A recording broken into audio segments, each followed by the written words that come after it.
5, 4. That's a fake countdown because we are live with the Scallywags Sketchcast. Hi, ladies and gentlemen. I have the camera on our guest, but I'll switch it over to me real quick. I'm Darren J. Gender, and I'll be your host. With me, as always, is my loyal cohort, Mr. Obsidian Abnormal, who we will represent by an abstract blank screen. Also tonight, our special guest is the one, the only, Jennie Breeden of the Devil's Panties, who is... Say hello, Jennie. Hi, how are you? How are you doing?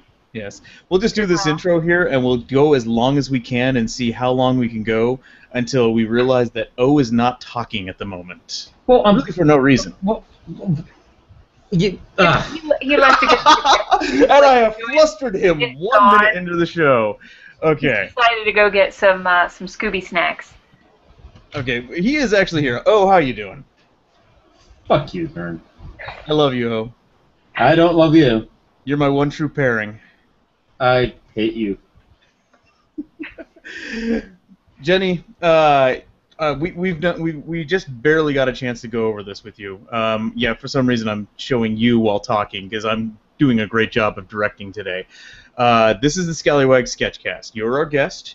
It is your right to pick the battleground. You get to pick what topic we're going to draw, and note the fact that O is already cheating and drawing. I just start like that. I came here to draw. People came here to see us draw. That's what I do. Okay, Jennie, what topic are we going to be drawing today? Ladybugs. Okay. Ladybugs. That's a little bit of a cop-out for me now. That is amazing! Oh my gosh, we're gonna get into this in a moment. How is it a cop-out for him? We have a character in our comic that is half ladybug. Oh wait, we're gonna go. Are we gonna audible at this point? The audible of the audible. Audibles? Yeah, the rating system? No, I mean, did you were sticking with ladybugs? Is that right? Yeah. Yes. I'm gonna do a quick image search. Okay, with that, I am going to then bring up the battle clock. Ladies and gentlemen, Wait, battle clock. Wait, yes, explain. the battle clock. Dern, I've told you to stop calling it that, man. An hour and 30 minutes. I left my. There will be one victor at the end of this. No, Jennie, there will not. This is not a competition, Jennie. We're here to have fun and make dick jokes. Thick jokes or dick jokes? We can make both. Yes. Okay. We can make both. Yeah, or thick dick jokes. The girth does have an impact on the time required for blowjob. Well, we have a saying here that goes, no es lo largo ni lo grueso, sino el tiempo que dure tieso. It translates, it's not the thickness or the length, it's how long it can stay stiff. In Spanish it rhymes, so it's different. In English, it's just vulgar. That's all. It's just I like vulgarity. It's all right. That's good. Okay. Yes, the battle clock is not totally serious. It's just there for us to pace ourselves. And yes, we do murder whoever has the lesser drawing at the end of an hour and 30 minutes. We may have forgotten to tell you that. Is that okay, Jennie? Define murder. Ending life. Because there's always online murder. There's reputation murder. Oh no, we're going the IRL murder, the in real life. We're technically serial killers, and for some reason we've got away with this because people just think that we're not bringing guests back. All right, I'm having some lag with my. I call foul for technical difficulties. Okay. Wait, you're calling a foul on me? No, my fault. You're having. Okay. My technical difficulties. All right, ladies and gentlemen, some of you guys have clearly figured this out already, but if you're watching us on the YouTube channel, you can kind of comment there, and there is about a 20% chance that I'm going to spot that comment, and if you have a question for us, you can get it through the comments. However, if you follow through to the Google Plus link, you can send in questions, and we will try to answer them on the air for you guys. We're usually pretty good about this. And what? No, we're not. Oh no! If they send it in through Google Plus, we're pretty good with the questions. Yeah, especially because Dern could not be bothered to look at two things. well, it's difficult. As I'm leaving it on, I'm not moving the camera around at the moment as I do this. So we've already got a slew of questions coming in already, or at least comments, and we'll respond accordingly. But if you have questions for Jennie, for O, or clearly the best person on the podcast, me, feel free to send them in. And if you're seeing a good question posted, you can even +1 it. And I think that it's sort of. I think it helps you slay the dragon a little bit better in Dungeons and Dragons if you get us a +3 question. So we're looking forward to that. Holy shit, that was bad. What? Come on. Wow, that was a bad joke. Fuck you, O. Crap, he's ahead of me. Meanwhile, question number 1 is woo! Jennie? Yasum. To you. Woo! What? Wahoo? No, just woo. W-O-O. Woo. Yeah, it's not even I John second Woo. that. Woo. What is It's not even John Woo, but at this point, I want to see some doves flying across somebody's art by the end of the show. Okay? Doves. You don't get to tell us what to draw. Just do your thing. Doves. And then we have another question of, hi, guys. So clearly that one is to O and me. Guys can also, I've always thought guys is kind of a very broad... Well, yeah, but you have the Spanish interpretation of it at that point, where automatically a plural masculine is plural all gender. I've gotten in big trouble for using guys. See, there you go. See, and same person who does say hi to O and I would like to note that the correct term that we were looking for was meat space murder. Meat space murder, ladies and gentlemen. Meat space murder. That's I don't know. That sounds kind of dirty. Well, it would fit perfectly for this podcast now, wouldn't it? Well, Jennie is a very dirty person. Yes, we are. We should probably give some background here. Jennie is one of the few guests that when we decided, hey, we need guests on the Sketchcast and people that we knew and people that we could do art with, and we knew with you particularly, we didn't have to warn you that we might go off topic in the middle of the show. Is that a fair assessment? Webcomic artist stays on topic. Well, I'm thinking Jennie pretty much invented going off topic. So yes, we've been on a number of panels with her, and I don't think we've ever been really terribly educational on any of those panels, but we've been entertaining. That's all that matters. Yes. Well, we are entertainers. Well, at least I am. Dern tries to be. Well, yeah. Of course. No, Dern. You sucko. Meanwhile, it would you. like to be noted that +3 questions are good only against the Sphinx. I didn't write that one. I didn't write that one. So we're just taking that joke and all I'm saying is the audience is on my side on that one. So that's nobody's on your side. When are you gonna get that nobody likes you? So Jennie, I like him. He is awesome with his handlebar mustache that he waxes so well at conventions.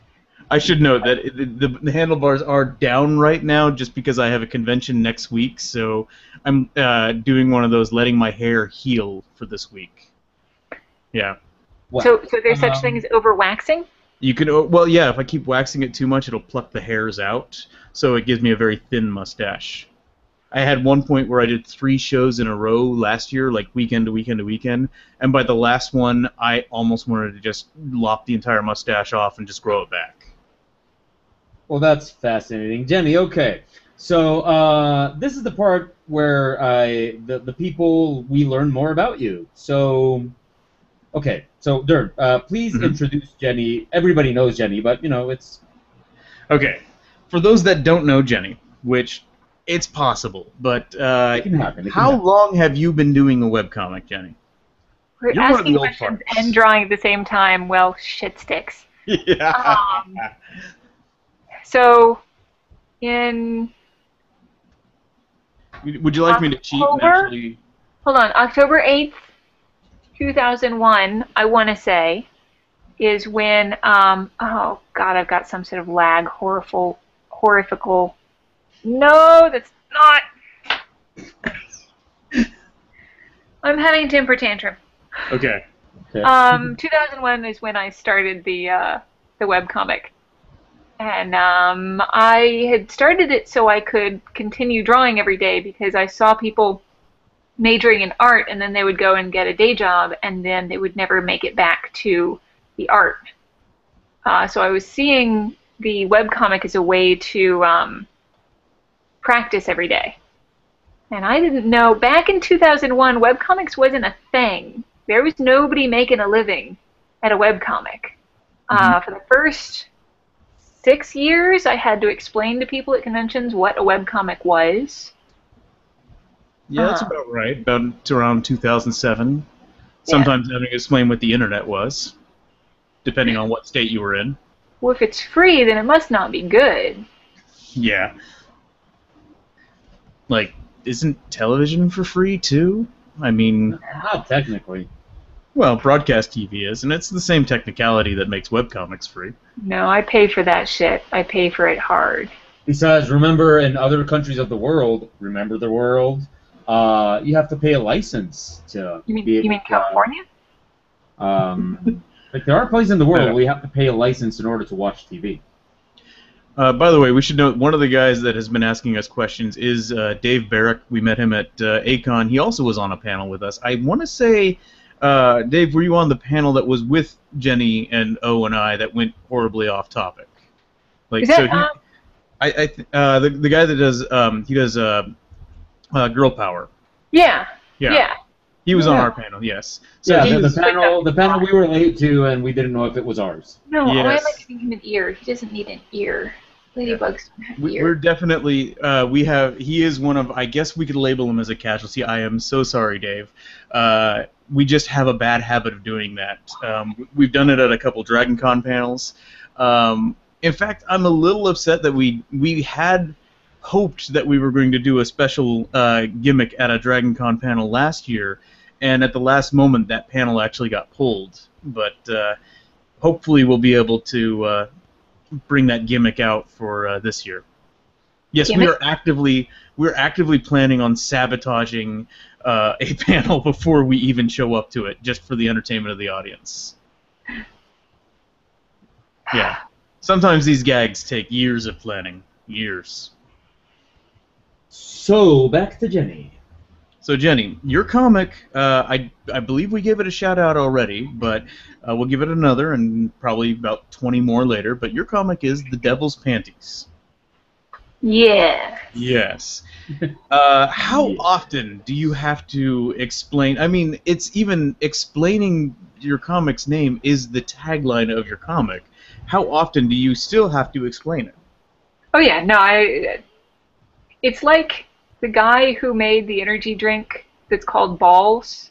Mm-hmm. And he started getting tired of people doing ball jokes. No, you called your energy drink Balls. Yeah. You're not allowed to get tired. So yeah, I called my comic The Devil's Panties. I'm really not allowed to get tired of having to explain. Yeah. No, really, it has nothing to do with devils or panties. Well, devil every once in a while, smoking pot with Jesus. But other than that, it's a totally autobiographical, journal-ish comic. And it should be noted also, you did say that if you made an energy drink called Balls, you're not allowed to get tired. I think that's from the caffeine. Hey-o! Oh, okay, that was horrible. Thank you, Darren. Good night. No, I'm going to stay quiet for a second. You also said, but really quickly though, as we talk about devils, probably one of my favorite elements of your comic is it is autobiographical, but we also get a good view of your conscience. And explain your conscience. It's not Jiminy Cricket in your comic. No, it's more of an angel and a devil and a pretty princess. Come back. There you go. So yeah, I went to so in 2003 at Heroes Con, I ran into a pirate, and I was running around for the convention with a pirate like you do. Mm-hmm. And I overheard from the girl that I was staying with that we were sharing hotel rooms, she was like, so I hear you've been busy at this convention. I'm like, yeah, no, this is a great convention. I've been really busy. She says, no, I hear you've been getting busy at the convention. Oh. I was like, oh, what do you mean? She said, oh, I heard that you slept with like 3 different guys. And I'm like, but how do I have time? So I had my little angel and devil girl jump up, and my because for the rest of the convention I was angsting over I should not, be as engaged as I am with people trying to sell. You're trying to sell your work, so you're going, you're being really friendly.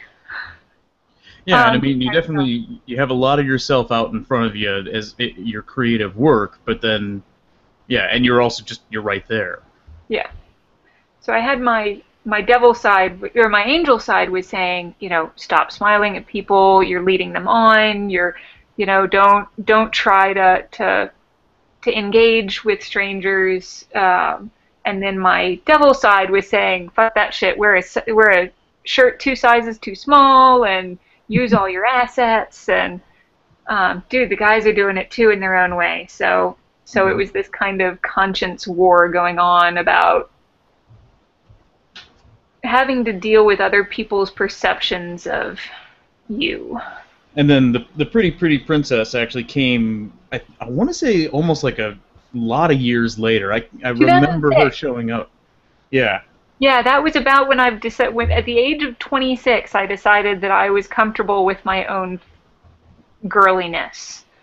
It was, I was going by, it was in April, because I was walking by, Target had all their Easter dresses out that were all crinoline and tulle and taffeta, and something inside me went, oh my god, I want a pretty princess dress. So I got the 3rd one, finally came out. Okay, and this actually segues into a question that we have from the audience.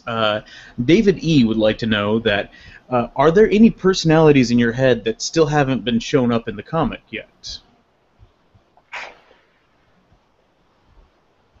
Yes? Oh, there are. Are they going to show up on the comic? No. Oh. I'm going to guess one of them is Dirty. I plead the 5th. Okay, really quickly, we're going to turn the question to O, because this is a 2-part question. O, do you have a princess inside of you? I wouldn't precisely go with the princess, but there are a lot of parts of me that I don't show in the comic. So, we all got we all need to keep some things to ourselves, I guess. And yeah, there's a lot of me that you don't get to see in the comic. I'm just amused that question is directed at you and not me, because I think it's very obvious what my answer to that question is. Yes, nobody cares, Dern. So that is exactly what the answer is. So there was also a suggestion from the audience that it could have been Ladybugs and not a ladybug. In other words, you could have done Bugs Bunny as a crossdresser. Ladybugs. There used to be a time, I'm not sure if the Warner characters are making a comeback, but the 90s kind of ruined a lot of the Warner characters for me after, they overused them and now it's kind of tacky. The last Looney Tunes cartoon that came out, a year ago, was actually pretty decent. I've watched a few episodes of it, but it wasn't enough to make me say, oh my god, this is fantastic, I must watch this. And I think it's a lot because I kind of grew up with Bugs Bunny, but I was much more into other things. So I haven't really made an effort to watch the new Looney Tunes cartoon that much. I remember when I was a kid, the Looney Tunes were awesome and all that, and in the 90s they were getting to be pretty awesome, and I just think they overdid it. We kind of got too much of it. Space Jam, a bunch of stuff like that. They're remaking Space Jam, right? Yeah, I do. Why would you do that? Because I really have no idea. Some things I try not left unanswered. Yeah, it's one of those, I try not to hate on things. Oh, I never know why, but your comment, when you link the Sketchcast on YouTube, it always gets stuck in the spam filter. YouTube hates you. There's no other reasoning for it. Hates who? YouTube hates O. You're fine. Oh, good. Yeah. Mm-hmm. All right, I'm fine with that. By the way, I'm loving the fact that we're getting the angry ladybug with the kilt from you. Here's a fun behind-the-scenes fact. When we do allow the artist to pick the topic, they are allowed to pick it like the day we invite them onto the show. They can pick the topic. And we talked about this. We were at A-Kon, and I gave her the rundown of what the show was, and she decided she was going to take her time on the topic. She got back with an email with me. There's a few things of this show that we're not allowed to talk about. I tell the guests, like, let's just take these topics off the table because they're interesting, but they're not how we want to be interesting. So I tell the guests, hey, let's not talk religion, let's not talk politics. So Jenny sends me a list. Did I get that memo? Because you send me a list of things that you might want to draw, and it's devils, kilts, octopus, conventions, bowler hats, religion, politics. I might have been naming things in the room. I don't... Wait, you have religion in your room? It's literally like the two taboos that we have on the show. Is like, yeah, let's taboo that up, bitch. Probably have religion in my room. Hold on. Oh wait, there it is. Yeah, I've got my little chalice. I got my chalice in my room. So yeah. Okay. Did you choose wisely at least? Yes, I did. My face has not melted off yet. Awesome. Okay. That's always a good sign of your beverage of choice. What Did was it the melt thing your that face? sounded? No? Good job. So, Jenny, tell us a little bit about your art and more in technical terms. You studied, right? You know, I wasn't actually done with that question.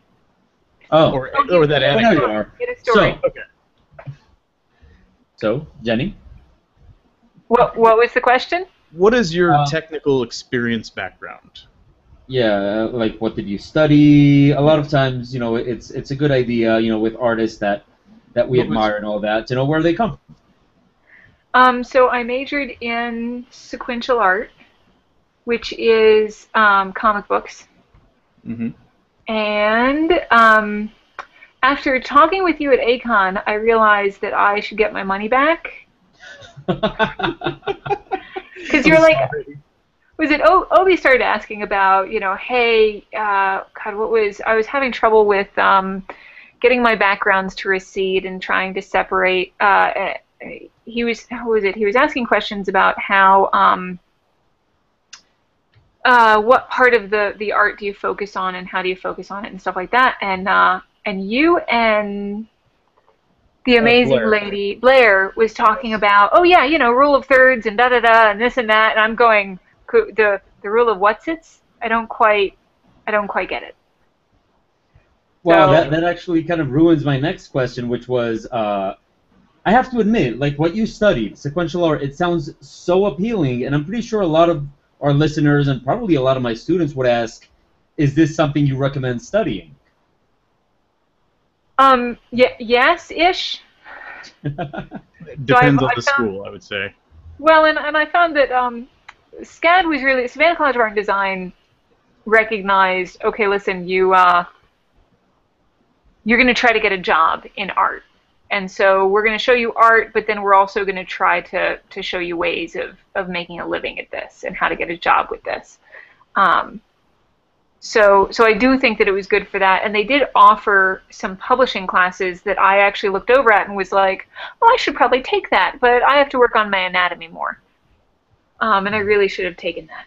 And I wish that all art classes would come with business class, 1 or 2 bookkeeping classes. Oh my gosh, yes. So yeah, but I think that... Do you want me to not need you anymore? Well, it's just that I see so many other artists where they don't know how to read a contract, they don't know how to do bookkeeping and taxes, and so you just they want destroy me to their... remain stupid. Okay. Well, yeah, I only want to take advantage of you, O. Okay. Ooh, baby. There's only so much of me to go around. Yeah. Really quick note from the battle clock. We are barely even into this match. 23 minutes off the clock at this point, so an hour and 7 to go. We have 23 minutes to go? No, an we've hour been and here for 7. 20. Yes. I'm working with a handicap here. Yeah, I just wanted to let you know that you're not even a third of the way through the show at this point. What happens if we finish early? We could just keep talking. We could. Okay. I mean, I'm sure it happens to all the other guys, but you know, we could just sit and talk. We can snuggle. Can't we go get Chinese food or something instead? Look, you're not being. This is the first time this ever happened. Seriously. There, you don't usually finish early? Yeah. It never happens this way. Come on. You know, maybe. I'm just putting this out there. Maybe the problem is you. Maybe. You know, this has never happened to me before. It was the outfit. It was totally the outfit. Maybe the problem is you. Definitely. Maybe you shouldn't have been wearing leather pants, because, you know, chafing. Well. I'm having so many issues. God damn it. I'm just trying to calm you down, actually, because I know you're getting... This doesn't need to be high stress. You've got your lines down. You're doing pretty good. Ignore O. He's not human. I always ignore O. Me Thank too, you, Jenny. That brings me warm, fuzzy feelings. Probably because you have a trip. It's so fuzzy. Okay. Yes. Yeah, And apparently, if you wax it too much, it falls out. Yeah, that's always. Are we talking about Dern's dick or his mustache? We're talking about your fuzzy bits. Oh, my fuzzy bits. Okay. And by the way, Jenny, you are not allowed to mock me for not having my mustache and bowler hat on right now because I will bet you don't have the boots on. No, she probably has those. Oh shit! Oh no! Oh no! Oh wait, you're cheating. That is definitely cheating. Also, O, I'm really liking this whole little sneak peek window thing, so that we could see the artist and the sketch at the same time. Does it require anything? I think we're going to pick Jenny's brain and find out how she does that, so that we could be blinded by the glare of your head while you. Sure, yeah. Because you know the ladies want to see the sexy. Hey, I'm totally okay with the ladies wanting to see the sexy. Yeah, so I can definitely get my face superimposed onto the battle clock while we talk. But nobody wants to see you. What was that? Did you totally just cheat and put the boots on? A little bit. Okay. I don't know, Jenny. I already saw you in sandals. It was so disappointing. I am now looking around my office just to see if I have a stray tin of wax. Okay. You're not even going to show your face. Okay, stop that. Okay, so Jenny, so other than sequential art at the Savannah SCAD thing, Yeah. what else have you been through? Tell us a little bit about your art experience and life. So Dad did soapstone sculpting, and Mom did stained glass. And so it's a little weird that I got into art because it's kind of like having a banker's kid go into banking. It happens sometimes. Yeah, I was just about to say. That actually happens. I'm guessing quite a lot. Yeah. But sure. Nice analogy. So. But yes, so that's background. Question, art. What other? I don't know. What's the question? Well, what else have you done artistically? Well, for example, I noticed with your comic, you are one of the few out there that you make sure that you keep practicing your art. You've taken figure drawing classes constantly, right? Yeah, it doesn't help too much, but yeah. But you work. I've seen your figure studies. You post them on your site, and I've seen them. Well, I mean, if they haven't helped out, then it's because you forgot what you learned because they were good. Yeah. So it's mostly I need to learn manga studios, and I need to learn how to paint on the computer, which I don't know how to do. Yeah, let's actually point that out. You are playing with a major handicap in that you normally don't do digital art. You're still doing pen and paper, right? I ink. Yeah, I do pencil and paper, but I ink on manga. No, my frustration at the moment is that for some reason, whenever I do video, on the computer and stream it, it gives me a lag with my drawing. So it's Well, we can't do it right now because right now we're here and we're entertaining people. But later on during the week, either you or Obi ring me up, and I'll show you some adjustments you can do to Photoshop so that it kind of works a little bit quicker. Because that's basically just Photoshop not really handling the memory very well. Yeah, no, I think there's something we had done. What have we done? What have we done? No. Hey, baby. How did we do last time? Obi. Silence. And I see you're going for some background work on today's comic. How did we fix the lag last time? Yeah. It's always interesting to check in on Owen because you do tend to like decide. It's fascinating to me, that you decide pretty much in the first third of the drawing how much effort you're going to put into it. This one? Well, like, is it just one of those things that you can just feel how much energy you have from the beginning? Actually, yeah. You know, when you start a drawing, you kind of get a feeling for how it's going to turn out, and I mean, you don't tell people because that was magic. Yeah, did I just pull the curtain on the Wizard of Oz there? No. What I mean is, you kind of, like, deep inside your head, you're thinking like, "Whoa, this is working out well. Let's go with it." And sometimes inside you're thinking, "Holy shit, this is not working out. How am I going to sing this?"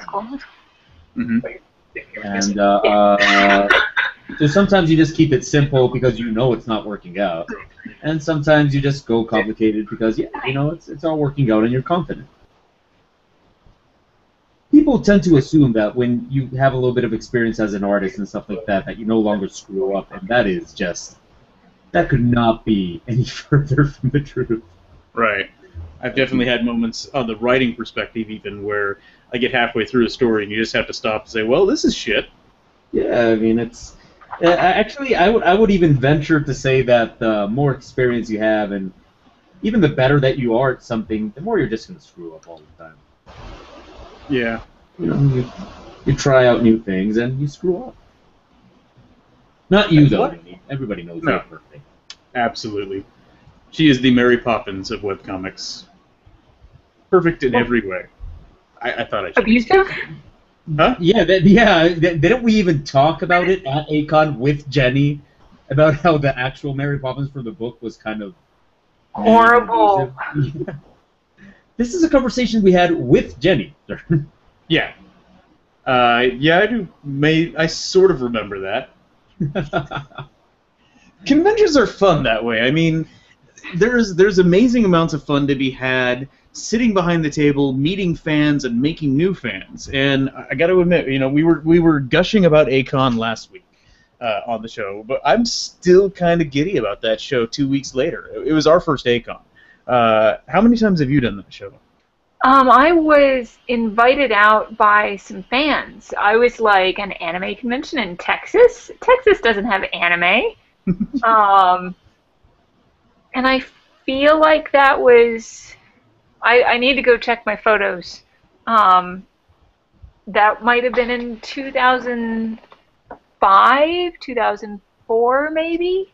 And yeah, I was totally blown away by, oh my god, this is amazing.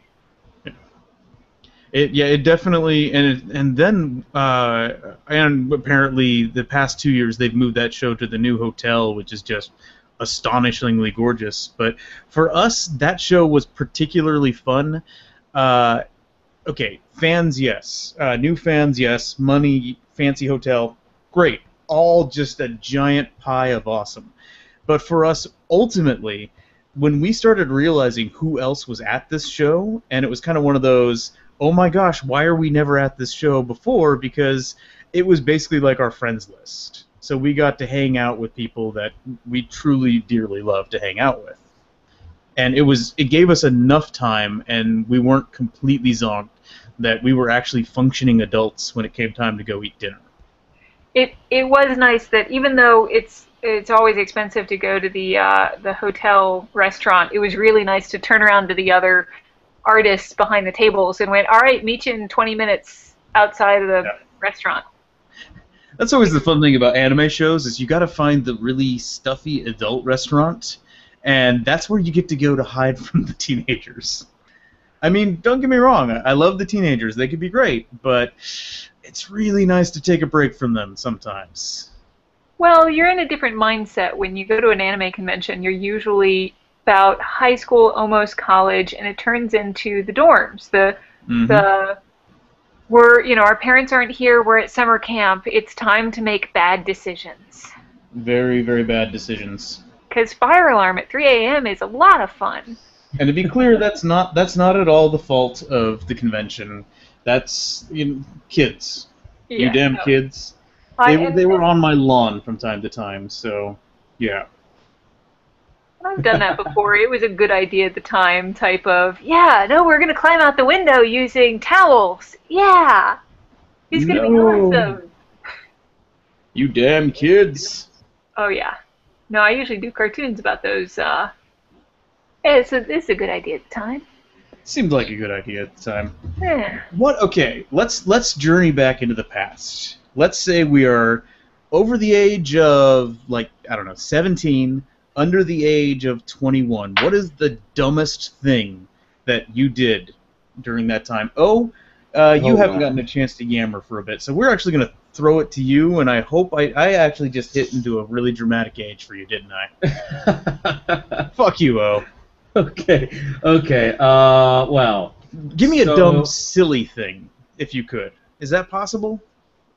Well, okay. Everybody knows my drunk story, so let's. Yeah, that drunk story. If you follow Commission Comic, and when it was autobiographical about O and O talking about that blackout that he had when he was young, that's a true to life story. Actually, it's even edited a bit to be less horrible than it actually was. That's like one of the few times in Commission that you're like, let's dial this back a little bit. Yeah. That actually. Well. Let's see. Truly stupid stuff that. Well, okay. I'll tell another drunk story. Okay, so for anybody who doesn't know, basically, I was a teenager with a little bit of a drinking problem. I managed to keep it almost hidden from my parents, to the point that they don't actually know. So if they're listening, hey mom. I hope they're not listening. But in any case, so as a teenager with a drinking problem, I basically am a very, very, very bad drunk. I am not a drunk that's fun to be around of. And I guess probably the stupidest thing I did while drunk was decide that it was a good idea to go jump into a river and swim back home. Now, I'm going to reference some places here which you guys are not going to know about, but this is just for the benefit of the people that are back home, just to give them a laugh. I was in a place called Santa Fe de Antioquia. That is about, just for reference for you guys, we're talking about, well, back then it was like a 3-hour or 2-hour car drive from the city. Not even from where I live, but from the city. I just decided that I wanted to go home, so I actually went and jumped in the river.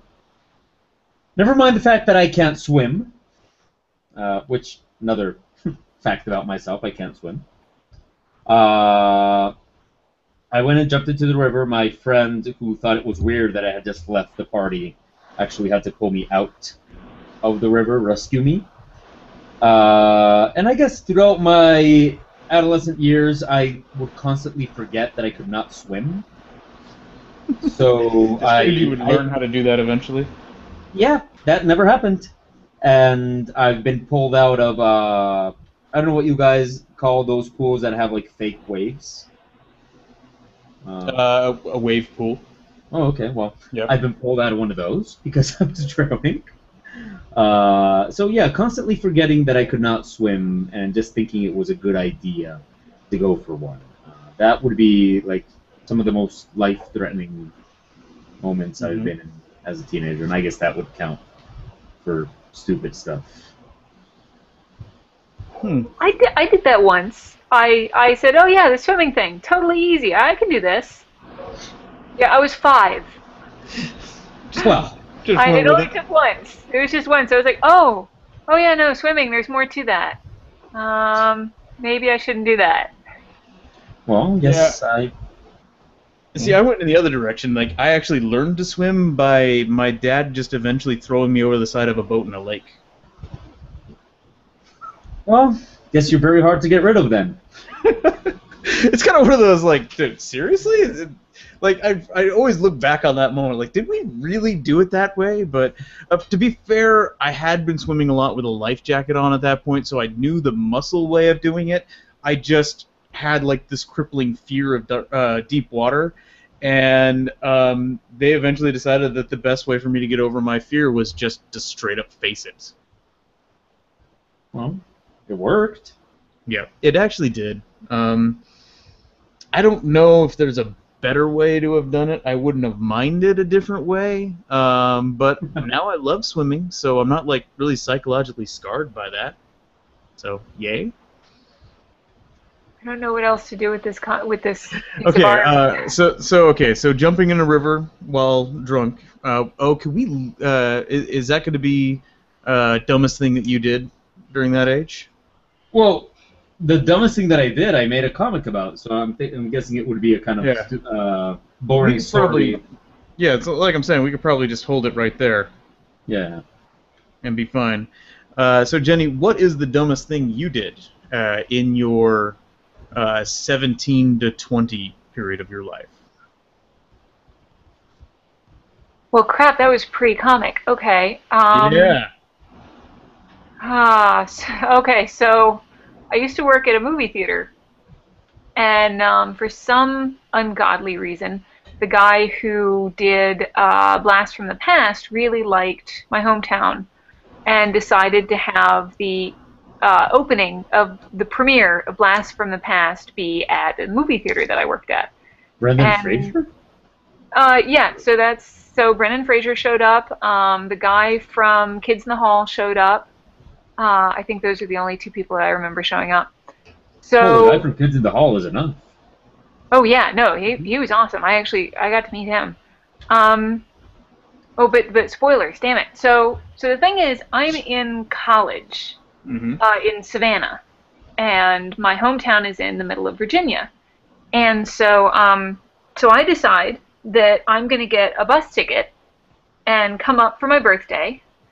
And be able to work for one night of this premiere of Blast from the Past, and I'll be able to get to meet Brendan Fraser.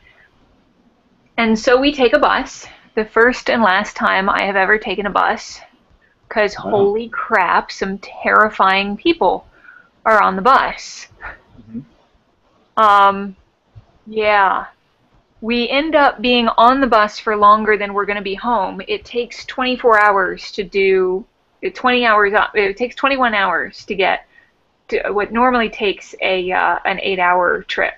An 8-hour car trip takes 21 hours on the bus. So I get there and we're on like 3 hours of sleep. And so I try to sleep a little bit when I get home, and it's my birthday, so my mom's like, "Hey, I'm going to take you out to your birthday lunch. Everybody pile into the car," or we're taking separate cars because I've got my friends with me. And I think, oh, I'm going to be cute. I'm going to jump on the hood of my mom's car, and she's going to drive me down the driveway. Because this is what we used to do when I was little. The thing about January, yeah, we used to on this. Just to clarify, hit and run is just a thing your family did for funsies. No, the children would climb onto the hood of the car, and then my mom would drive down the half-a-mile-long driveway with the children sitting on the hood of the car. Well, just to be clear, you are aware that is insanely unsafe, right? It's a Georgia roller coaster, is what you're saying. She kept an eye on us. I mean... Oh, it's okay then. You know. Well, of course, she couldn't keep an eye on the road. She had kids in front of her. Yeah, well, you knew that it was your own driveway. You knew how to... So the thing about January in Virginia is that it's cold, and when it's cold, you wear a lot of layers, and the layers I was wearing was corduroy, which doesn't really grip the hood of a car very easily. So when I jumped onto the hood, I slid across the hood and landed on my head. And I didn't want my mom to feel bad about kind of hitting me with the car, but not really, because the car might have been moving at the time. So I wanted her to not feel bad. So I said, no, I'm fine, I'm fine, I'm fine, I'm fine. I can't see out of one eye, but I'm fine. So I jump into my car to drive my friends to lunch, not realizing I can't really see out of one eye, but I'm fine, I'm fine. And when we get to lunch, I'm having trouble remembering words, which is quite common for me. And so I turn to them and say, my friends, and say, I'm gonna fall asleep any second now. I've been awake for $24. Now I'm trying to say, I feel like I'm gonna pass out. I need to go take a nap. Mm-hmm. So I go and take a nap. Yeah, I didn't know what a concussion was. So yeah, after I got up from my nap, I threw up in the bushes and then felt great, and totally missed Brendan Fraser. Aw. That is the short version of the story. But wait, I thought you said you did get to meet Dave Foley. Yes, he came out of the movie theater to ask if we had any champagne, and we said nope, just popcorn. So, Dave Foley, classy drunk. Champagne, because they had already seen the movie. Why the hell do you want to watch a movie anyway? Yeah, they wanted to celebrate it. Like, now I'm kind of curious as to, like, is that actually his movie highlight? Well, I would disagree. I love some of his voiceover work that he's done, but I'm trying to think in terms of, like, actual live action movies. What would he have actually been better Which one at? was him? Dave Foley. The guy that ended okay. up being in News Radio. So he would have It's Pat. I'm not sure if you remember. It's Pat. Yeah, so far, Blast from the Past might actually be better. No, actually, the Kids in the Hall movie was awesome. Yes, the candy, what was that called? Mind candy, Brain right? candy. Brain candy. Yeah. Yeah. Yeah, it was pretty good. So he has that. Yep. He apparently is in Nether Beast Incorporated, for those that have seen that lovely cult movie. Huh. Of course, but for me, he has actually done some Pixar movies too, so I give him mad credit for that. Yes, he's in both A Bug's Life and Monsters University. So the lesser liked Pixar movies. Oh no, Monsters University is quite good. And I'm not saying it's bad. I'm saying the lesser liked. Well, yeah, it's still liked better than Cars by most people. Which, again, I can argue about that. I think Cars gets a bad rap. Like, just because it has such a built-in merchandising to it that I think people get angry about that. But Can't blame them. What's that? Can't blame them. Yeah. But then again, you can't blame them for wanting to make any money either. So Yeah, they're a business, and you know what? They make money, and the movies they make are good. So, yeah, I don't know. Bug's Life. How do you guys feel about that movie? DreamWorks forever. Really? Oh, I'm a DreamWorks guy. Seriously? Yeah, I love DreamWorks. Okay, you can't say How to Train Your Dragon or Kung Fu Panda. Now, what's their best film? That's what I would have said. Why can't I say them? Because that only accounts for, and actually that accounts now for 4 of their movies. But what's their 5th best film then? How the fuck would I know? Not just how the fuck would I know. What the fuck do I care? I'm just saying that I can name 10 great Pixar movies. You see, that's the thing. I would never talk to you about this kind of thing because you would basically sell your vagina to Disney and Pixar. Yes, I would. Oh my God, yes, I would. But the funny thing is for those that actually, if you ever go to California Adventure Park, there is almost a ghost park right in the middle of this theme park. It's Bug's Land. It's based off of A Bug's Life. Nobody goes into that park. It's hilarious. Well, this got boring quick. So, yeah. It really What did. about your story about the stupidest thing? Oh, my story about the dumbest thing I did. I feel incredibly pathetic now because at the best... Okay, well, it probably actually has to do with my car, and I normally don't tell stories about that because I was really dumb when I had my car. Um, Parents, don't let your kid's first car be a straight-up hot rod. I had a 1964 Chevy Nova, and I pulled the engine out of it. I dropped a giant V8 big block. It was a 350, boarded out 30 over, put a Mustang 2 front end. I actually didn't have the Ford 9-inch rear end, but we messed around with the gear ratio of the original Chevy 10-inch. Hey, Jenny. What? You as lost as I am? No, I'm pissed at you because your woods are so much better than my woods.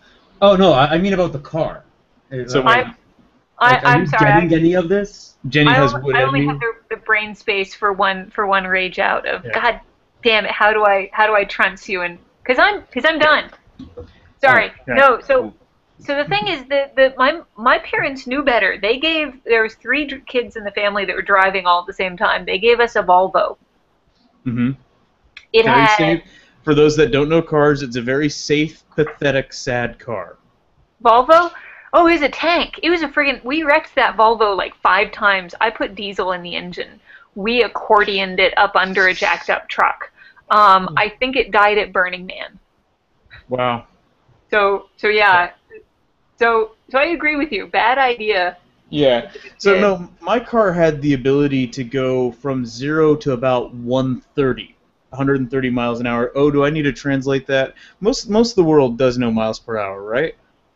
Well, we know what it is, but You know that's an incredibly unsafe speed, unless you're like on a racing track. Well, normally the rest of the world will just refer to speed and go like, well, anything above 50 is going to make me explode, so... Well, 65, 70 is what I normally drive on a freeway. Kilometers per hour, it would be about 210 kilometers per hour. There you go. Yeah. So, but where I lived out in backcountry roads. Oh my gosh, no! Fuck that. So I wrecked that car, and as it was being repaired, we'll just cut to the chase here and actually go. I had this old ass truck that weighed about a half-ton, massive beast of a thing. Occasionally, I had to jam a screwdriver directly into the carburetor to get it to start. It was a piece of shit. But you know what? I deserved that for having wrecked my beautiful hot rod. And I'm driving this home from work one day. Yeah, I'm like 18 at this point, 18 or 19, but I'm working at a newspaper through college. And I'm driving down this twisty backcountry road up a mountain that is, so it's this giant steep cliff to one side and a giant mountainside to the left side. And as I'm going to turn up the hill, the engine just completely dies. All the electronics are off, just dead. So I'm just stuck in the middle of the road. I'm like, well, crap. So I throw it in park, and I jump out of the truck real quick, and I start jimmying the engine as much as I can. Like, I'm jamming the screwdriver in. I'm trying to get some juice out of the battery. It won't turn over at this point. So I'm like, great. Well, first thing I have to do is I'm going to have to push the truck out of the middle of this road, so that way, somebody doesn't wreck it while I leave it behind. So I had to very carefully pull it to the side and park it. So I have to push it. Massive fucking truck. This thing is 10 feet tall. And I'm pushing it, getting ready to, and as I start pushing it, I can hear a car coming in the distance. It's probably about a half mile out. So now I'm pushing it harder and getting it to push, I'm using downhill a little bit. And I realize it's starting to head towards the edge of the cliff. Like, I am about to push my truck down the side of a mountain at this point. So now I'm mildly freaking out, and I'm trying to pull myself up into the cabin of the truck and grab the steering wheel and put my foot on the brake all at the same time. The cabin of this truck is about 4 feet off the ground, and even though I'm a big guy, that's still higher than my waist. So I have to literally jump into this truck to get into it. But at the same time, so as soon as I get my right foot in and my hand is on the steering wheel, my right hand is in, All I have to do now is finish the jump and pull up, except I'm rolling still. So my left foot is basically just kicking along on the dirt. Just kick, kick, kick. You know, I'm desperately trying to stay standing up and finish that jump, but I can't get enough grip with my left foot to push off the ground. And then the worst thing happens. I drag my foot just enough, and my left toe slides under the left front tire from behind this backwards rolling truck. The tire starts to roll up my leg, yanks me completely out of the cabin, jerks me down, slams me onto the ground, and the truck just starts rolling up my body at this point. It gets all the way to my knee, and then it just slides off to the side. And all I know is I'm on my back, and thankfully I'm not pinned under the truck anymore, but I definitely just managed to roll over myself with my own truck. I'm my own hit and run, so yeah, that's what I'm doing at this point. And I'm laying on my back, and I hear that car that was like a half mile out, and I'm realizing I may have just broken my leg, and my house is at least 5 miles away, so I have no shame at this point, and I start screaming like a little girl, just making sure that somebody realizes that there is a potentially near-dying person on the side of the road. And I'm screaming, and he pulls over the car, and is like, dude, are you okay? And I was like, dude, I'm very sorry, but I just got in an accident with myself, and my house is 5 miles that way. Could you drive me, just drop me off there? Like, could you help me out with that? And so I limp into his car, and I'm realizing I can put some weight on my legs, so I'm probably not going to die. So I'm happy about that. And I'm not bleeding too much, so I'm not feeling bad about wrecking this guy's interior. And he drives me to my house, and I knock on the front door, and I'm like, hey, Mom, Dad, I need to go to the hospital, and by the way, the truck is over by the Keswick Dam. So, yeah. So my dad says, okay, let's pile in, and he piles into the car, and what he ends up doing is he pulls over first to the truck, gets it running again before letting me go to the hospital, and then I get to go to the hospital and get all the gravel plucked out of my knees and start repairing some of the damage that happened there. But luckily, it turned out to be no bone damage and just severe. Oh, okay. Well, I wonder if it's lost for everyone. I'm getting tired of it anyway, so okay. So, let's see. My brother ran into a phone pole on his. Is this broadcast still going? There you go. Yeah. Oh, I don't know. Okay, it's still on. I mean, I can see. There you go. Oh my gosh, that was weird. It just decided, Dern didn't die from that, so we're going to kill the broadcast real quick. But thankfully, it looks like it just basically killed the broadcast anyway, so... What? He's no, so everything is mean. still here. We're still good. We're still good. Terrible. Except I need to switch over to the battle clock. And I need to start directing you guys again. You need direction? Yeah, I need direction. I need to direct the camera. What am I doing with my life? Yes.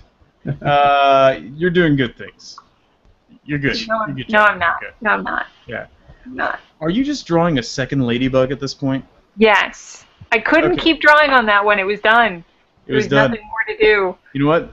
That's important. You got to know when to say goodbye to a drawing. Okay. Let's go back to you making this list of topics that you had, including the 2 things that you can't talk about on this show that you're like, yeah, let's draw that. You had devils and kilts, and I was like, hey, why don't we do devils and kilts? And you were like, oh, that's kind of a cop-out for me, but yeah, let's do it. And so I'm like, okay, we're going to do devils and kilts. I write it down on the show notes, and we start up the broadcast, and then all of a sudden you're just like, ladybugs! Yeah, Jenny, what up with that? Are you trying to get in Noah's head? Are you psyching him out? Because I am a fickle woman. I'm waiting for you right now to say, nope, psych, it really was devils and kilts, and just start doing a devils and kilts. Just not be surprised. The amount of lag that I have on this friggin' brush. I think I'm just working on humor to save me. Humor and quantity, not really quality, just quantity. I might know a thing or two about using humor to cover up. Oh, so tell me about you winning the Iron Artist competition. Exactly. Oh, Go how ahead. much did we cover on this last week? I can't remember. I But do think we talked about it, so just try not to make it as long as your boring ass run over myself in my... You know how many people here have run over themselves with their own truck? I've done it. You have? Come on, I even made a comic about it. Well, yeah, you did. I think we might be the only two people in the world that have actually done that, though. Well, whatever. What I was about Let's to say face is it, it was incredibly stupid on both of our parts when it I'm happened. not saying it was smart when I did it. That's not what I'm saying. So, anyhow... But yeah, so I do believe we spoke about it last week. So Yeah. talk about it, just try to not... Akon had an artist alley, or had an Iron Artist competition where they give artists secret ingredients. Like, we don't know what's going to be drawn until about, like, 30 seconds before we're about to start sketching on the paper. And they give us, like, 3 minutes to 5 minutes to sketch. And so you're not going to see masterpieces. You're just going to see quick, fast lines. And it was enough of a time limit that actual artists were pretty handicapped by that. Like, it's difficult to draw big and draw fast like that unless you have some practice with it. So I was there mostly for comic relief because they accidentally invited me to that panel, and I just came and I showed up like, you guys do know I'm not an artist, right? But you know what? I'm going to do this. And I just was using, I'm pretty quick on my feet with bad puns and bad jokes, and mostly the bad. And I just started throwing them at the audience just like a chain gun style. And I think they were happier more with me being goofy and boisterous than they were with my artistic skill. And I know that when it came time for that first elimination round, I was beat on the canvas. Whoever that artist was, I can't remember her name, but she destroyed me. Art versus art. What's that? Jen. No, Jen was second round. Oh, so then it was something with R. I can't think of her name, and it's bugging me because I'm terrible at names, and I wish I wasn't. But anyhow, she beats me in art, but people were enjoying my goofiness enough that they decided to force me to stay in the competition. So they tied in terms of audience applause, and we had to do a paper, rock, scissors. So my first win in Iron Artist had nothing to do with artistic skill. It was purely luck and entertainment based. And then second round, I made a very good pun, and it wasn't even really a pun if you actually dissect what I did, but it was a mashup of the Kaiser from World War I Germany and Mario. Somehow it worked. And the audience loved it, so they put me in the final.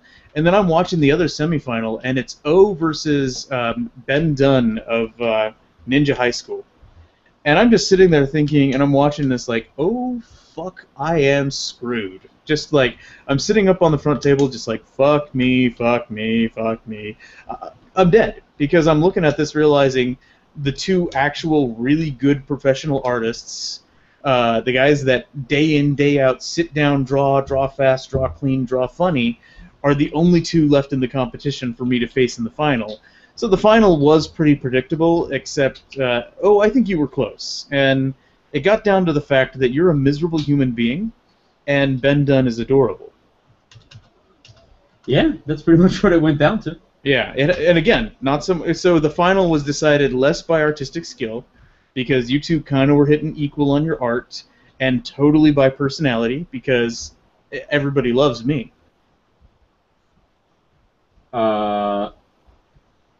I was never up against you, so people never really got to compare the two of us. So you can. We were up against each other in the finale of the X-rated, and I won that. You did win that one. So I gave it my best effort, but you won that one fair and square. I do tip my hat to that. So what does that tell you, huh? that I am a bigger person than you, and I'm open to admitting that when you have bested me correctly. Yeah, when I basically back you up into a corner. When No. there were enough audience members recording what happened that we have to admit that it happened. But yeah, that was one of those shows, and I think we went over that last week's episode where you drew a cheeseburger on a guy's belly, modifying a line that I threw down because I was trying to sabotage your guys' canvas. And you took my sabotage and turned it into a strength. But on the flip side, again, nothing to do with artistic talent and just me entertaining the audience, I did actually give a half-naked man a piggyback ride and then proceed to double-ass lap dance an audience member. So okay, so yeah, we talked about this last week. So Jennie, hey Jennie, Yeah. what is the dumbest? Oh wow, that's a terrible question. What is the weirdest, dumbest panel that you've ever done? And I just realized there's a hugely stereotypical answer for you on that one. Like, you have an obvious answer. I mean... Well, no, I was automatically switching to the most awesome panel that I've done, which was Dating for Geeks. Oh. I had so much fun. We started getting into... I remember showing the difference between saying hello and saying hello. So yeah, we had a lot of that. That's one of those surprising panels where you go into it going, I have no idea this is how this is going to turn out, and then it turns into something that you can't reproduce. Mm-hmm. So there's been some awesome panels. What did you think I was going to answer with? Oh, one of the weirdest panel, like the fact that you, as a just matter, and this might actually be a telling point in your life and where you are now, the fact that you filtered over this and thought, oh, this is just your normal life. The fact that you have a panel at DragonCon where you take a leaf blower to men in kilts for photography and purpose. The fact that that is just your normal life is very telling of your life. Yeah, I got the best proposal ever. Oh gosh, yes. Yeah, surprised the hell out of me. Don't know how to do this face, black lines on a black face. Dang nabbit. Obi, who both O and I on a regular basis sexually molest. It is one of my favorite things to do. It really is. Oh my gosh. Mine. Yeah. Mine. But sometimes... Well, we get them all hot and bothered for you. Mine. Where's his foreplay? Mine. Okay, the people listening, Obi is Jenny's husband. Yes. Fine. He actually proposed to you at one of your kilt one and only time. Panels. The one and only time he's ever shown up to the kilt blowing. Oh wow. So yeah, which I thank him for, because there's certain things that I really just can't do in front of my husband. I want to make sure that every gentleman feels like a special, unique snowflake. Okay. So I make sure to fawn all over each individual gentleman who comes up on stage. So how do you think we would look in kilts? Look good. Dern would look amazing in a kilt. You got some. I bet you got the kilt legs. Got those calves that look like you're smuggling apples. Yeah, I definitely do have those turn-of-the-century sexy calves. It's one of those things that I think society has forgotten that there are attractive body parts on a male other than, like, I have actually a huge problem with this. And you know what? Let's actually talk about this a little bit, because you're a pornographer. Your mom. Well, actually, can we talk about interesting sort of events? Actually, no, Jenny, can we talk about your other website? Oh yeah. So on Filthy Figments, there is a comic I do called Id, and yes, man, trying to figure out the anatomy of the naked human body where you can't hide imperfections behind clothing is a pain in the tuchus. Right. Filthy Figments is a. Is it still done all female at this point? Yeah. Okay, all female artists. Yeah, all female artists. They're making lady-friendly porn, and let's be honest, it's pretty dude-friendly too. Well, positive porn, because there's Yeah. we've got comics on there that is 2 guys. Some of the comics are 2 girls. Some of the comics are fishes. Yeah, and it's very positive, and it's very happy, and it's very consensual. So if that's not dude-friendly, that dude needs to get his head examined. But There was a dude who was like, "This isn't porn. They're in love. That's not porn." But you do, as a pornographer, you've had to deal with this fact that if you look at modern mainstream U.S. porn videos, the stuff that you would get just standard type stuff, the male in these partnerships has become a disembodied penis. Like, they don't want to show his face, they don't want to show his torso, they don't want to show his legs. It's just, he is a dildo on stilts, basically. And it's shortchanging to dudes. Like, I think a lot of dudes don't realize that women aren't really that attracted to penis all the time. Penis is kind of ridiculous looking. Yeah, like, there are definitely other body parts on the man that Zygomaticus. The what? The sternomastoid and the zygomaticus are hot. Oh, anatomy. Getting very anatomy technical on your proving there. So, Trapezius is my favorite. Yeah, what do you think about this? Oh, what is the sexiest body part on a man? On a man. On a man. Oh, okay, let's see. I think, well, if I had to be serious here, I would probably say the obliques. Would be. I don't know if I'm saying that correctly in English. No, actually, you nailed it perfectly. Okay, so yeah, that's what I would. That's personally what I'm trying to work on the most, because that's what I think would probably look best.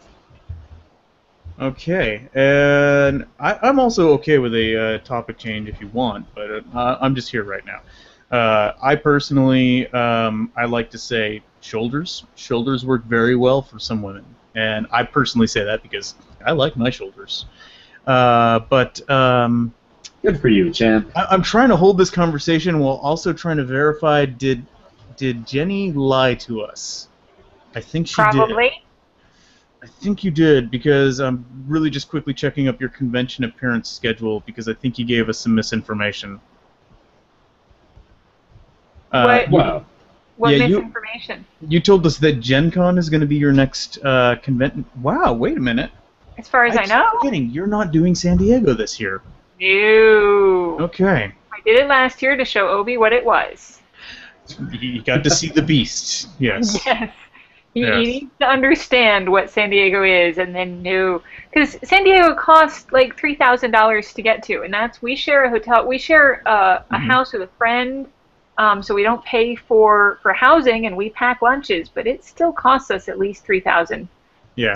Just to show up at that convention. Between travel, between the space of your booth. I'm driving down to San Diego, and I think our budget is still going to be around $3,000 to $4,000 this year. Yeah. Not counting the money that we're going to spend on ball pit balls. Because we're actually going to be putting a mini ball pit inside of our San Diego booth. She knows. Yes, she knows. But for the audience at large, because we've still only announced this a couple times, we will be doing a special promotion at San Diego where we'll have a special print, and we'll allow people to jump in, well, not jump, but wade into the ball pit with us and get your picture taken with us. And if you do, you can buy a special print that says, "I went balls deep with O and Dern." Now I want to go to San Diego. Well, we'll let you into the pool with us for free. Yes. But Obi has to come too. Yeah, that's what I was about to say. It has been good Obi. Can I be on the outside of the ball pit and take pictures? Oh yeah. Oh yeah. But Obi is now shivering in a corner right now. I would love it if I saw him just in the back corner of your little heads-up display there, just like, no, O and Dern. We couldn't figure out some of the audio for this, and so I've got he's only hearing one side of the conversation. Yeah. Only yours? Yes. Well, it would be amazing if he's only hearing our side of the conversation. Ah! Jennie, it might please you to know that we will also be sexing it up, not with the ball pit, but with the sexy, at DragonCon this year. Yes, so. We do have a sexy plan for DragonCon.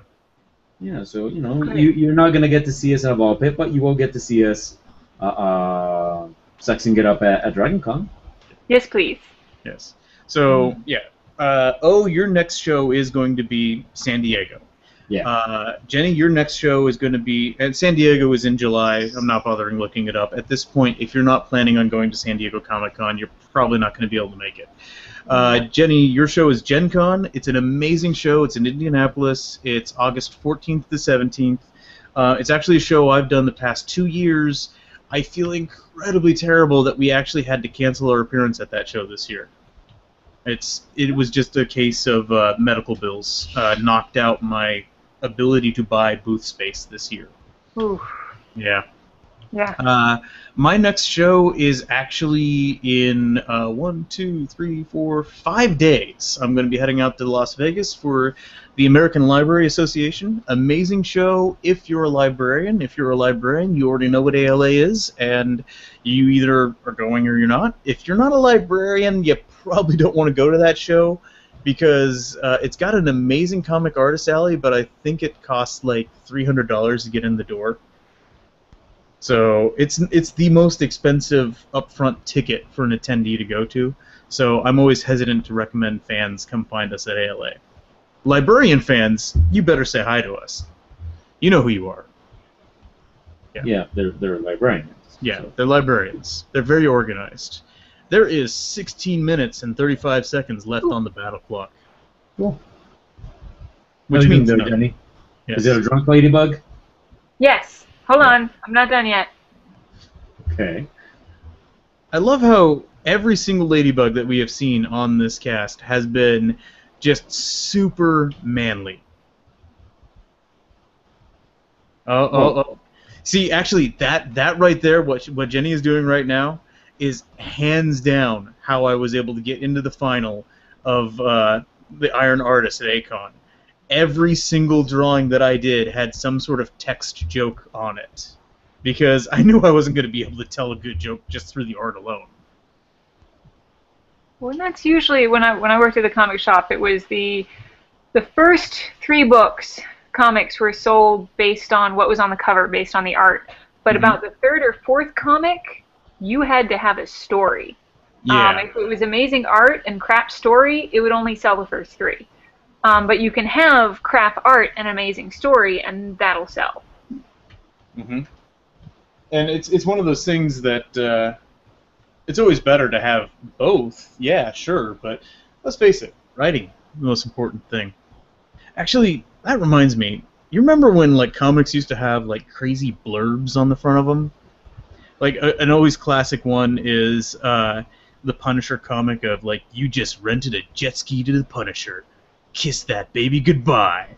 And like, what does that even mean? And you like look at the cover and it's Frank Castle, the Punisher, on a jet ski, and he's got like one hand on the steering wheel, the other hand is on this massive assault rifle that you can't shoot one-handed, let alone on an unstable base of a jet ski. But he looks awesome. We're not doing that, then. What? We're not going to talk. Oh no! We're not going to do it. No. Yeah, we're not doing that. No. So don't even think about it. It's definitely a tone thing. Like you have to have a fun comic to have a silly blurb up on the front. Yeah, a fun comic. Fuck you. Fun like. Well, we do have fart jokes in our comic. That does happen. Well, people fart. Let's put a blurb on the front. No, we will not. I'm done again. One more! Are Sorry. you a triple ladybug? I could.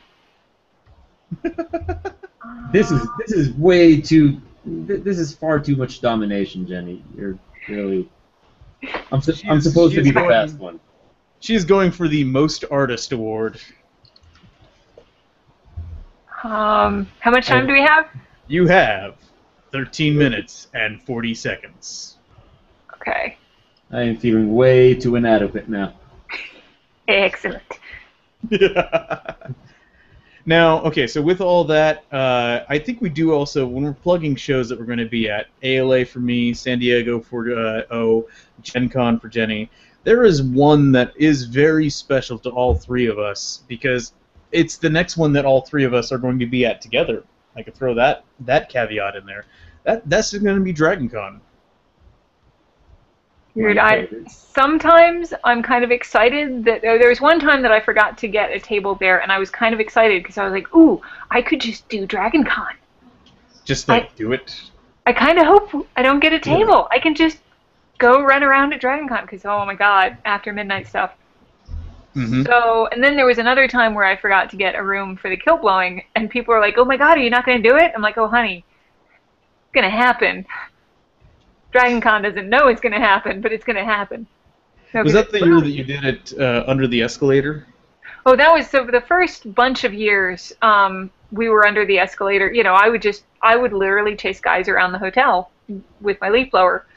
And we had one guy who his kilt was really lightweight, and it kept going all the way up, and he was wearing it traditionally. And I was spoken to by the police officers about public indecency. So it was one of those cases of he wasn't really, he wasn't understanding the concept of tease, is what we're saying. No, that's why we were trying to make sure that later on we were going, no, seriously, tease. We don't really want to see it at all. Yeah. Teasing does not mean full on just stand there and let it show. Well, but it's not his fault. He was wearing it traditionally. Well, yeah, technically it was not his fault. Yeah, you him want to with do the his hands Maryland. on his hips, and yeah. Yeah, you don't do the Superman, you do the Maryland. Yeah. I'm gonna go with Willie, groundskeeper Willie here, and say, you know, it's nothing to be ashamed of, and.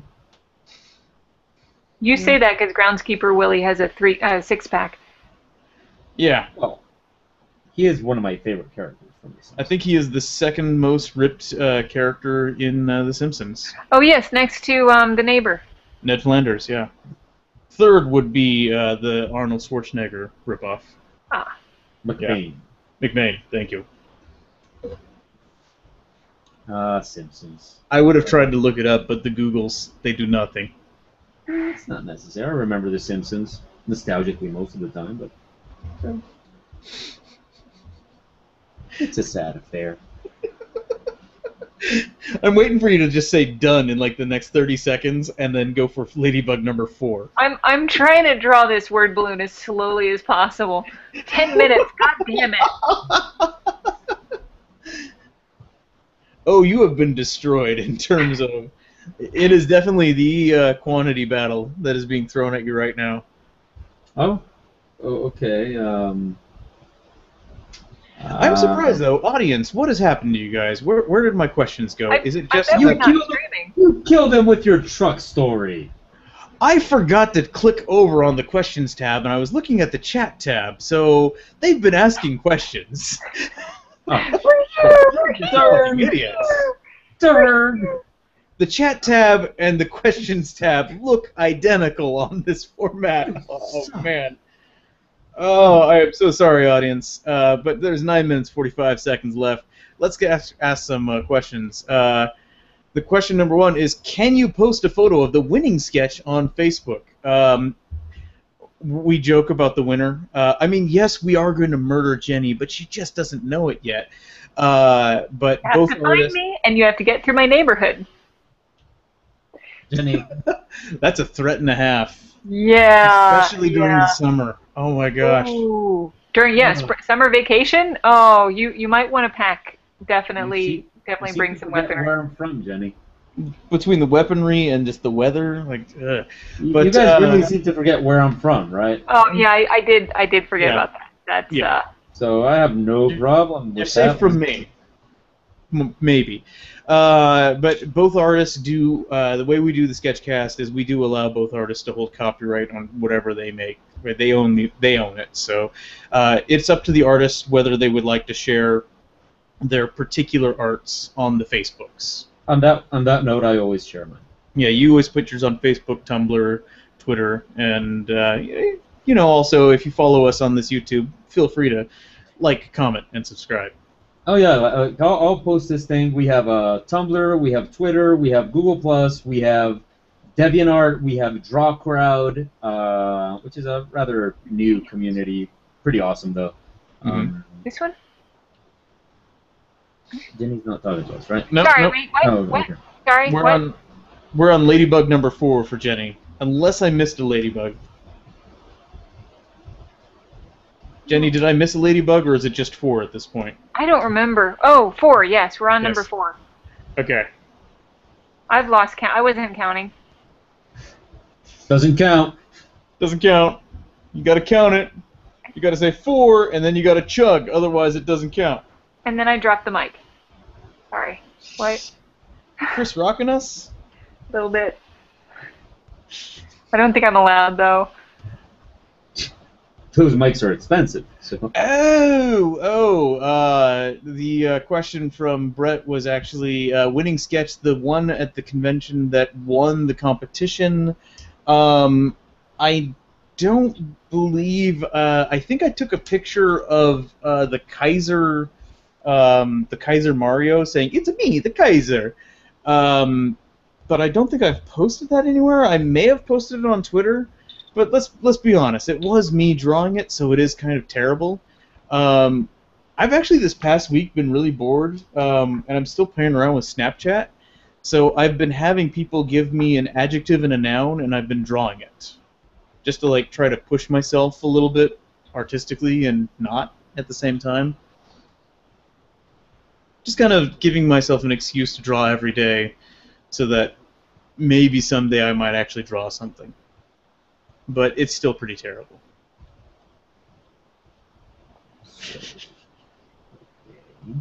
How much time do we have?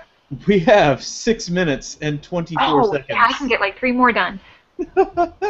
At some point, you're just going to like throw down a big red dot and then just put the black polka dots on, aren't you? Yeah. Yeah. Oh, this is a question of clarification for you. They want to know, what was that last artist community that you mentioned, the newest one? It's called Draw Crowd, as one word. Draw Crowd. Drawcrowd.com.org. It's let me check. Let me check. You're drawing. Okay. .com. Drawcrowd.com. Okay. It is artist community that was created by Feng Zhu. Yes.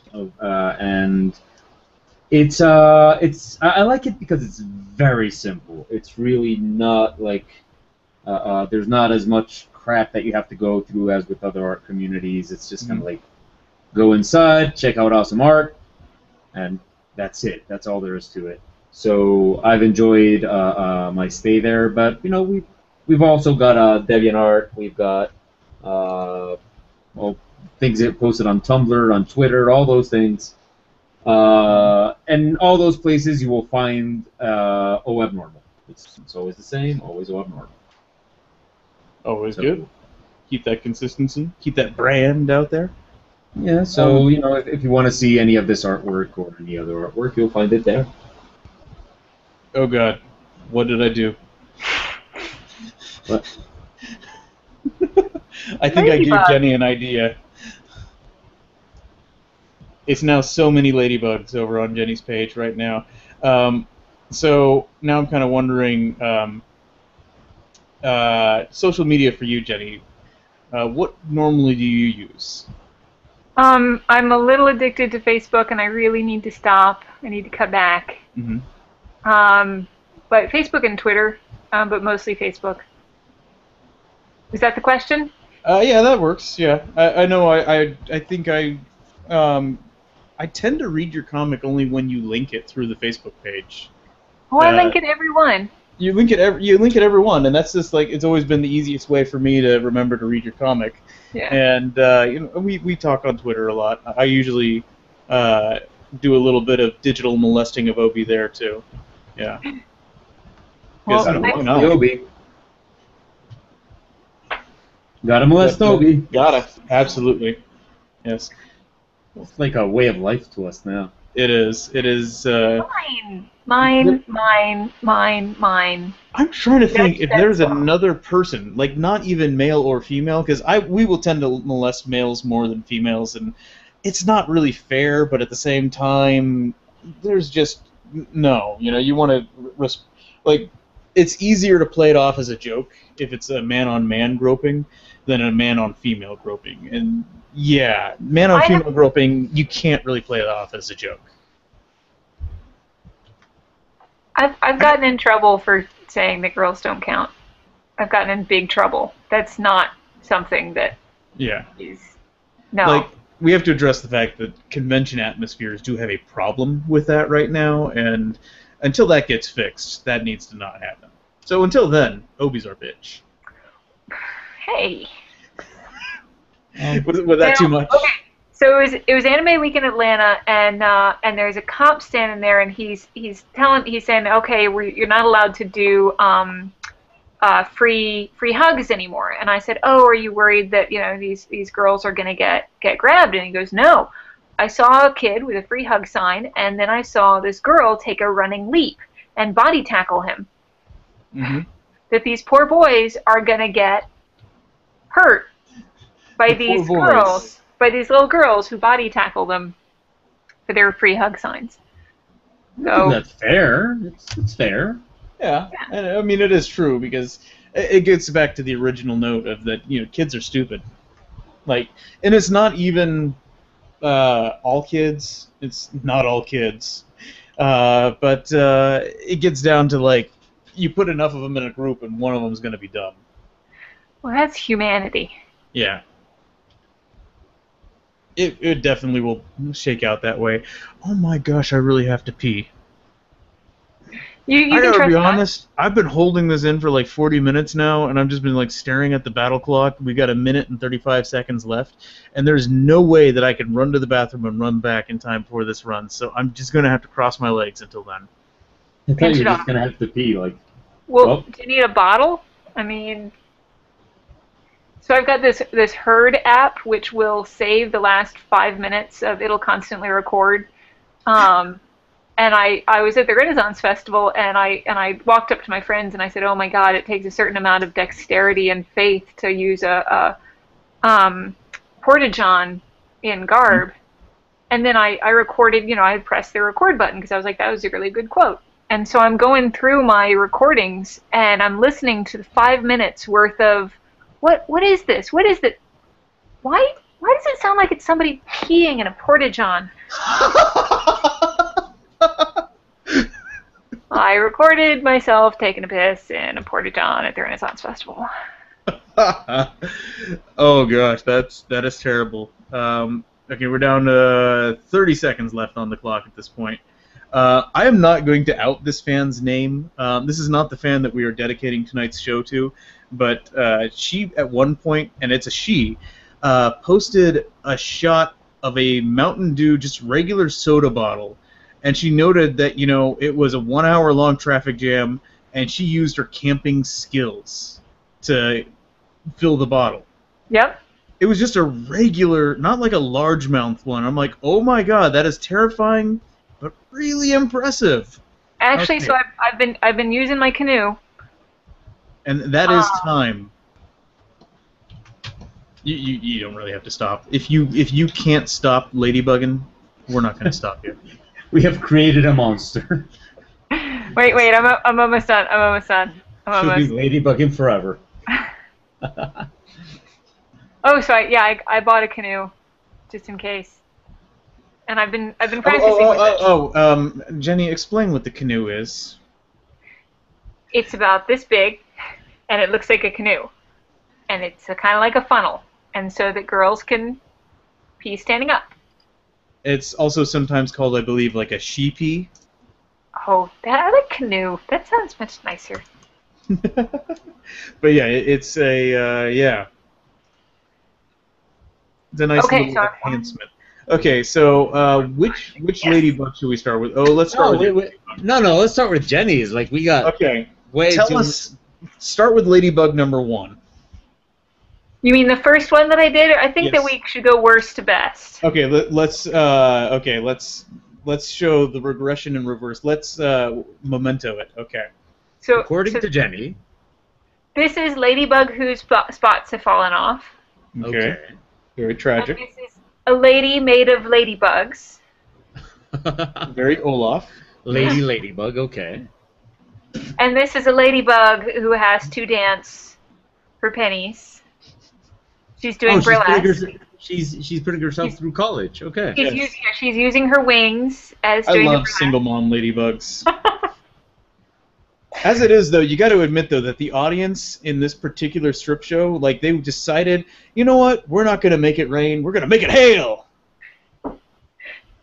Yeah. No, I think I'd seen Adventure Time, and the bugs were using pennies, so I might have stolen that from that. Ah. So now this is Ladybug number 3, or regression number 4. So ladybugs eat everything. Ladybugs are the most horrific bugs. They will eat other ladybugs. They're actually quite terrifying. Yeah. Like I mentioned, we have a ladybug-esque fairy in the Bone Breakers. We had a strong debate as to, you know, do we actually address the fact that ladybugs are tiny, adorable demons or not? They're tiny, adorable demons. Yeah. And the thing is, if we were their side, they would not be tiny and or adorable. Yeah, they're kind of terrifying for those that are on that scale. This is number 2, or Ladybug T-6. So yeah, following the whole Bug's Life of who was the actor who played the ladybug? Oh gosh, I know it. Oh, he's awesome. I'm cheating. Who you calling lady? Ah, I get it. Just because I'm a ladybug means I'm a lady. I'm just gonna cheat on this one really quickly. I think we need to see your face. The clock has run out. Oh, the clock has run out? Okay, let's stop my screen share, put that back there, and I'm just going to put it on auto director for a little bit as I... Got the gotta pee sweats. Yeah, it's Dennis Leary. Yeah. Yes. So all of these ladybugs are based on Dennis Leary. Even the stripper one. Yes. He's looking a little nervous. So there is my ladybug. Yes, the ultimate ladybug. The get it off my face there. Yeah, the and the kilt. I was actually particularly pleased that you decided that even though you audibled out of Devils and Kilts, like the kilt still had to come along. Cause he's a goddamn lady. Now, is that a how well do you know your kilt tartans? Oh no, none at all. Okay, so you weren't particularly trying to grab a clan at that point. No, I just never got in the stereotypical red. Yeah. I liked it with the green. Yeah, if you ever get me on the kilt blowing one, I'm going to have to actually get a Clan Robertson kilt. So. Yeah. Is it blasphemy to blow an actual kilt? Kilt? Huh. I don't think Maybe? I doubt you'll be the first one. I have blown a priest and a Cookie Monster. I mean, yeah, it's formal wear, but like dudes like to wear tuxes to get laid, so it's not exactly. That's the point of formal wear. So yeah. Or to look fancy, whichever. Oh. Hey. Tell us about your ladybug. Well, my first, and when she said ladybug, my first thought was, my first thought, of course, was towards Princess Glitter Sparkle. So I was gonna go for kind of a warrior of Princess's people. Mm-hmm. But then I remembered some details that would be spoilers if I mentioned them right now. So I said, let's not do that. So then I thought about a Volkswagen Beetle. Yeah. And I was like, what if I draw a Volkswagen Beetle as if it were Volkswagen Ladybug? And then I don't know, I just kind of made it into a sort of improvised from there. I made it into this tank that we have here, and pretty much, the rest of it was pretty much improv on the spot. I need to learn how to paint. God damn it. So, God damn it. Son of a bitch.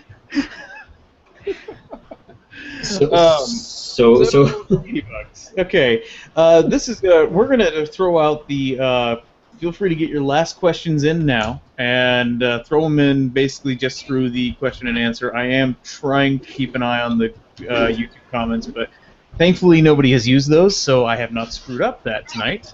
So send in any last-second questions that you want. We're going to be wrapping up in like the next 10 minutes here. Because Dern has to watch Game of Thrones. He has to pee. Season finale was last week. I have to pee. Oh, okay. Well, we can call that Game of Thrones now. Now, let's see. So you have, gosh, must focus without thinking about peeing now. Fuck you guys. We are plugs. We talked about our upcoming shows. We got San Diego Comic-Con for O, ALA for me.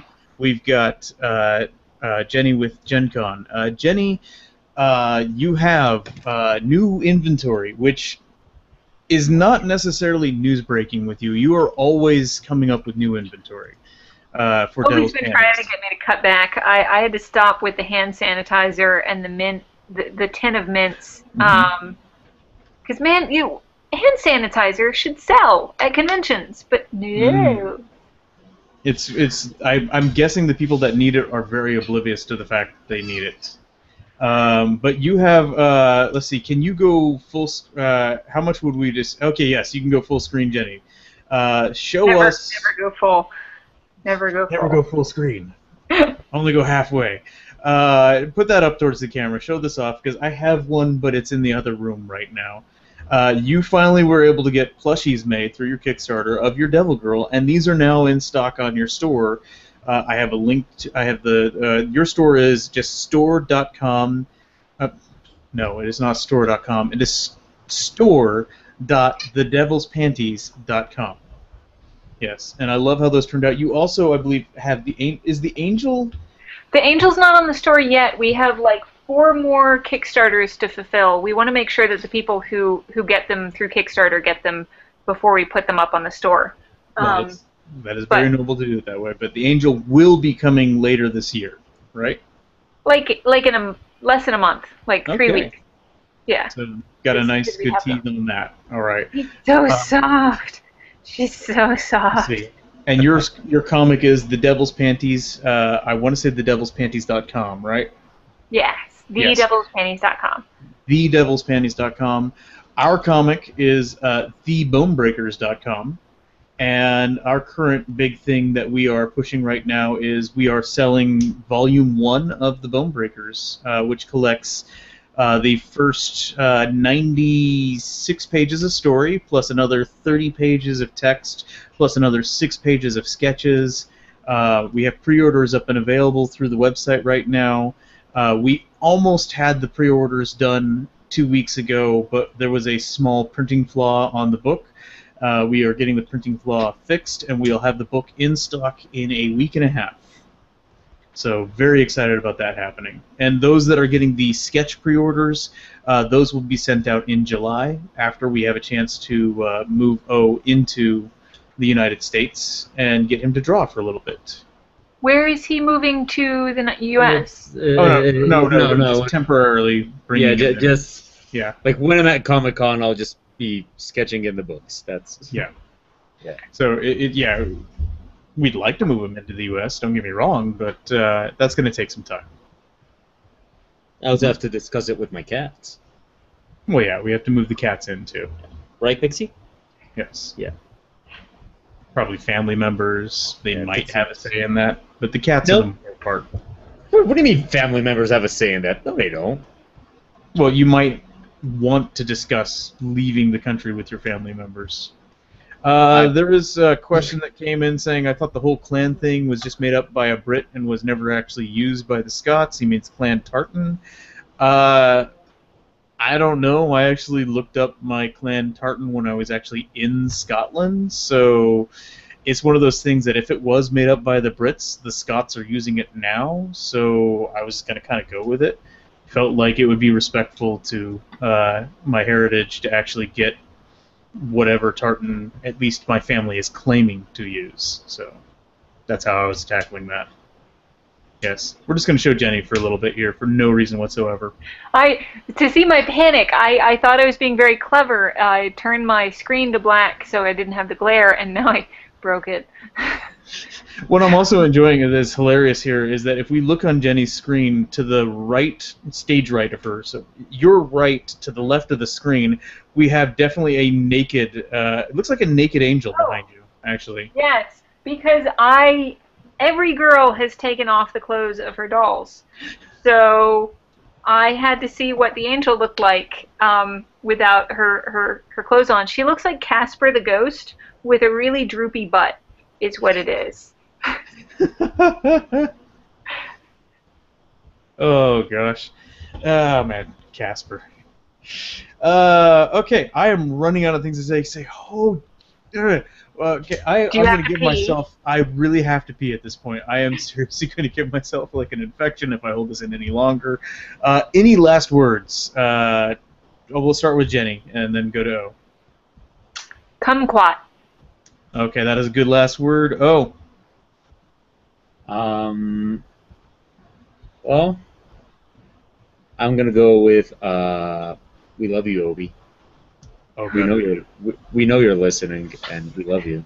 Mine. And we will have you. The judge said I could keep them. No. The judge said mine. Well, I don't have to follow your laws. I have the legal documents to prove it. I will have Obi, Jenny, and we'll give him back. Mine. We'll give him back. He will never be the same. He'll be more experienced in special ways. Yeah. So I have double barrels that will say otherwise. And we got our first death threat back. I'm amazed. We have threatened to kill so many people, so many guests on this show. I think you are actually the first to threaten to kill us back. Not for killing you, but for touching your husband. Yes. Yes, and consensual and without me being able to watch. Anyway, so we should go on. He wants it. Yeah, you can watch, and he wants it. Uncomfortable with this line of discussion. So then my last word would have to be haberdasher, ladies and gentlemen. Haberdasher. And it's not really my last word because I'm really quickly going to say goodbye. Thank you again to our guest, Jennie Breeden, who's not going to say anything to force the camera to go over. Oh, sorry. Thank you for having me. It was delightful. I got many Sunday pieces of art out of it, and I have learned new things about ladybugs. Excellent times. And as always, O, I love you dearly. I hate you, Dern. You always say the words that make me feel special. Oh yeah, I hate you. I hate you like nobody's business. Oh man. Okay, for Obsidian Abnormal and for Jennie Breeden, I am Darren J. Gendron, and this has been the Scallywags Sketchcast.